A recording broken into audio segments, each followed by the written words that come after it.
There was a poem once that I wrote in terms of my affinity in biology and how I started to coalesce with some certain inquiries and miscellaneous wonderments in terms of how we became humans today and why God decided to create us humans and the animals today in terms of everything living.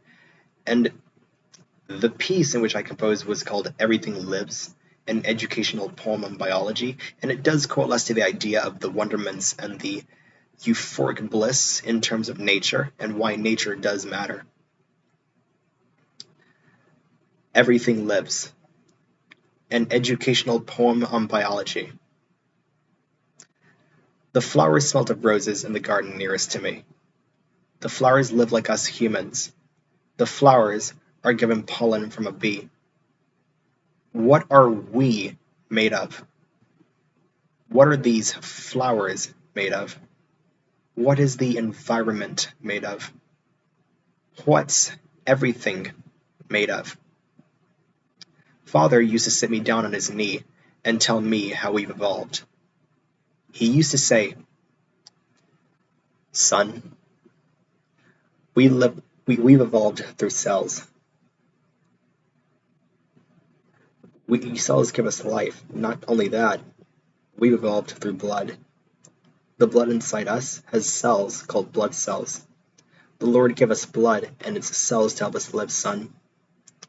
The Lord gave us our DNA, skin, muscles, fats, and nerves. What if we didn't have those? What if we lost all our bones, son? Will we live? Will we move across the world without these, son?" I doubt it. I don't ever think we'll live without these. Without these, we'll be like the puddles made from water. With that said, water evolved through atoms, and so did we. We need water ourselves. Water is vital to all living things, such as flowers, humans, bacteria, mammals, birds, everything. Without water, what does our body do? What do we do? I asked him this, and he said, "We dehydrate." Dehydrate? What happens when a living thing like us dehydrates? What if the flower is dehydrated? What if we became dehydrated? I asked him this, and he said, Remember when I said we need blood?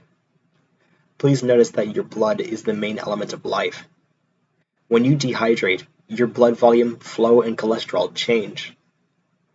When you're dehydrated, you get what's called poor circulation. Plants don't have blood, but they need hydration too. Without these, what do? They wilt and dehydrate. All living plants and humans have turgor to maintain stiffness. Without that, we have fluid loss, leading to dehydration. So I advise you to stay hydrated. It is good for your cells, blood, and all. Don't be the flowers that wilt in the sunset that begins to fall. Sustain hydration and live life. Be the mammal that you are. Once you sustain that, your lifetime will suddenly go far.